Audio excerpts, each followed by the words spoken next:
Annaliese Dayes and I'm a Shunammite woman. I first got interested in modelling when I was about 13 years old. I went to Safeways, sat in one of the little photo booth thingies, you know, where you take your passport photos, took some photos in there, found an agency, sent off my photos and waited for a response. I got a response and then literally just told my parents they had no choice but to take me to this agency. Age definitely shouldn't be a barrier to anything. As long as you get a plan together, think it through, the different steps, and then put it into action, you're never going to fail, really. Yes, okay, I've had a good fair share of no's. I found the transition after being 18 and trying to get into, like, you know, adult modelling quite hard. I got a lot of no's at that time. Kind of thought that maybe I was one of those girls that was a little bit deluded, maybe modelling isn't for me, but I just thought, just keep on going, you'll see where it takes you. And I was this close to quitting before I got the call to do Britain's Next Top Model. So I always used to reply, never expecting that I'd actually get a response. And Bob's your uncle one day, somebody from Britain's Next Top Model saying they wanted me to come to the auditions. I really thought they were pulling my leg. I really thought you were just joking with me. So obviously I was in my final year, which is obviously quite an important year. First thing I thought about was, wow, I better start researching my dissertation. Maybe I should pick up an extra module in case I can't be here if I was going to do the show. So I picked up that module, I researched my dissertation, I was like way ahead of everyone else.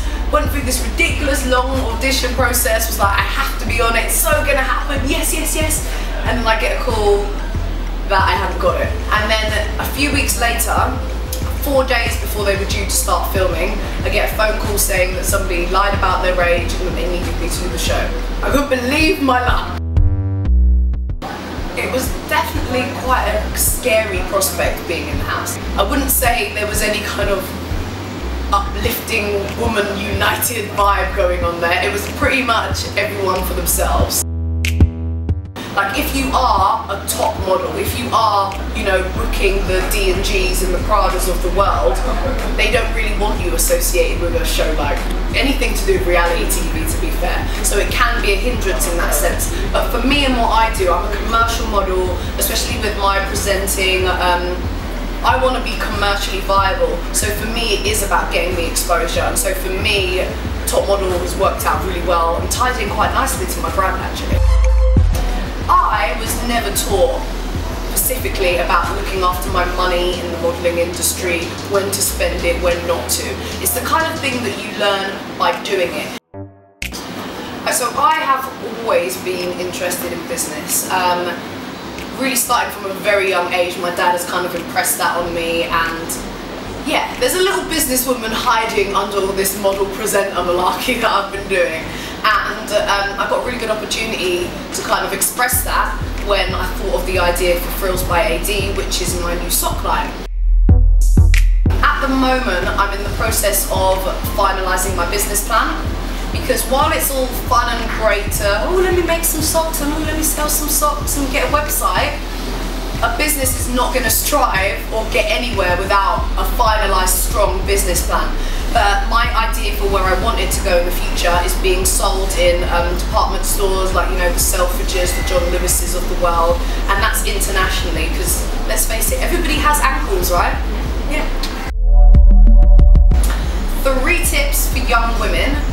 One would have to be, I've already touched on it, but stay true to yourself. Enjoy who you are, love who you are, and have other people work around it, because it's just the only way to go, really.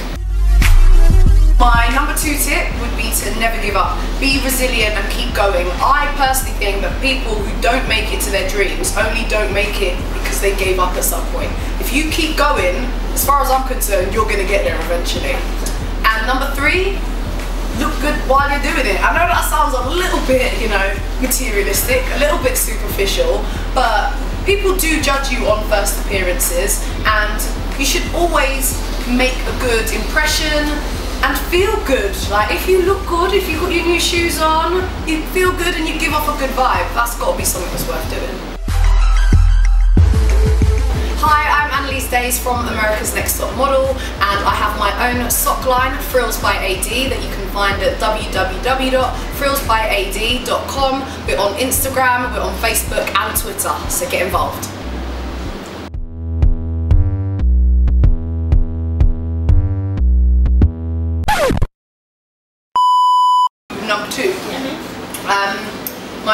2 tip would be to...